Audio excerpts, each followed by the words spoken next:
Welcome to Jersey Matters. I'm Larry Menti. The Super Bowl is coming up. This will be the first Super Bowl with legalized gambling in New Jersey. So what does that mean? Well, to answer that question, Bill Pascrell III, a partner at Princeton Public Affairs Group, he was in the forefront of getting legalized gambling for New Jersey and is still in the forefront in lobbying for them. So I appreciate you being here. Thank you very much.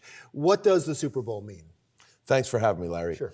Super Bowl's big. This is the first Super Bowl in the history of our country where you'll be able to place a bet in New Jersey, in Pennsylvania, and in 9 other states legally. You won't have to go to the corner bookie or go to some Bodog site off in the Caribbean. You'll be able to place a legitimate, legal sports bet. You'll have to put your money on a beer barrel, unlike the bookies who just take your bet over the phone or whatever.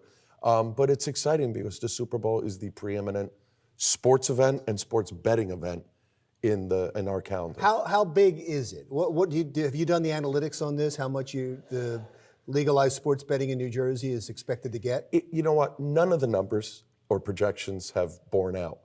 There's a flurry of numbers being passed around. It really is dependent upon a couple of things. Who's in the Super Bowl? Right. And the hype leading up to it. I will guarantee you there will be a significant number of women who get into sports betting as a result of the Super Bowl, and I'll tell you why. Women are less likely to bet illegally. They want this option. And so I think that women are a great target for this market. And I know that Dennis Drazen, a few doors down from us, and Jeff Garral, and all the casinos in Atlantic City where you can bet retail, but you can also bet online, as you know, Larry. I think they'd be really wise to attract and market women because they are the untapped resource for sports betting. Right, but there has to be an interest. Do you think there's more interest from women in the Super Bowl than in other events because they're going to Super Bowl parties? Or I do. It's much more of a festive atmosphere, and it's not just about the game. It's about the theater. It's about the halftime show. So for those reasons, and women like football. They for a whole host of reasons, they really enjoy it. So I think, listen, women can bet on anything, and I'm not suggesting they don't. We're making some harsh generalizations. They haven't been a big part of your business, though, so far, right? Correct. Particularly online, but I think that's going to change. But I do think they are an untapped resource for this market to sort of have an ability to attract a new demographic. In addition to that, your underlying question, which is an important one, how big is the Super Bowl? Well, we just did shy of $300 million in the month of November. The December numbers are due out any day now. It's growing. We're going to be a $3 to $4 billion business just in New Jersey. No, I know, and I was taken by the fact that you said some of the expectations were too robust. Everything I've read said that this has gone beyond wildest expectations. So whose was too robust? Yeah, there were a series of political folks that, and I don't want to get into particulars, that just project because that's what they do, right? They want to project higher numbers for higher budget purposes. And then there were other pedestrian observers who were trying to get into the space to do analytics that said this would be a $10 billion industry in New Jersey in year 1. We're not going to be a $10 billion, but maybe in year 2 we have a chance to be. Are you concerned at all that people have been betting on the Super Bowl for years? That they go back to their old sites, they go back to the sites that they regularly bet on and not go to legalized betting in New Jersey? First of all, I'm not concerned at all, but the premise of your question is, will there continue to be people who do that? I would caution them to be very careful about betting online, placing an illegal wager. Why is that?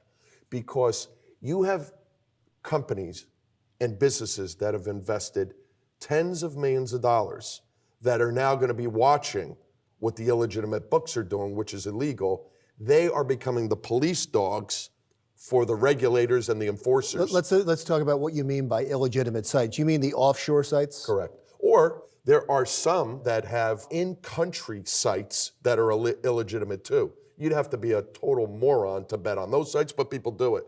But the predominant number of wagers bet online on sports are offshore, and they're all illegal. I read your op-ed on this, and you said in the op-ed that sometimes people don't know that it's an illegitimate site, and that you need, or we need, somewhere to go so they can say, you should bet on these sites, this is legal, this is not legal.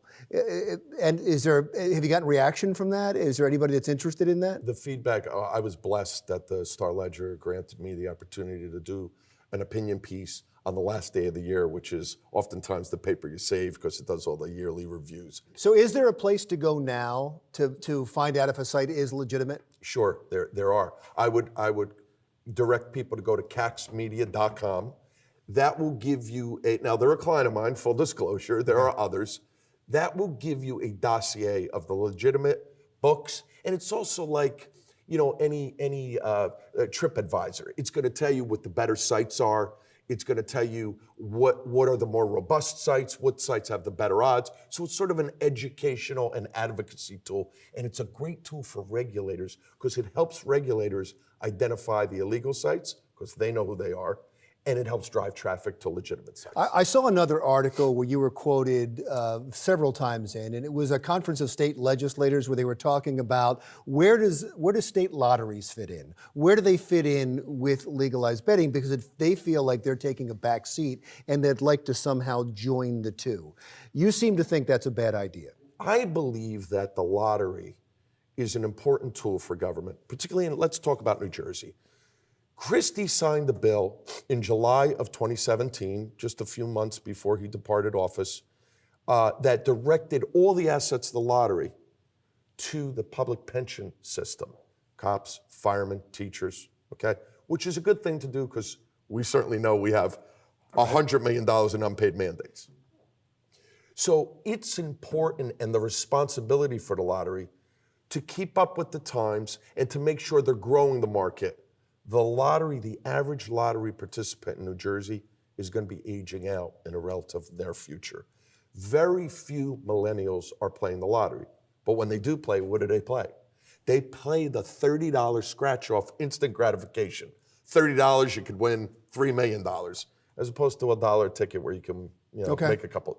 So I think that the lottery, not just the New Jersey lottery, which has a great reputation and a new director who's doing a great job. The lottery has to focus on what they do best. New Jersey is just starting to get into the lottery courier business, which is online lottery, okay? Which is fine, it's good. Get that right.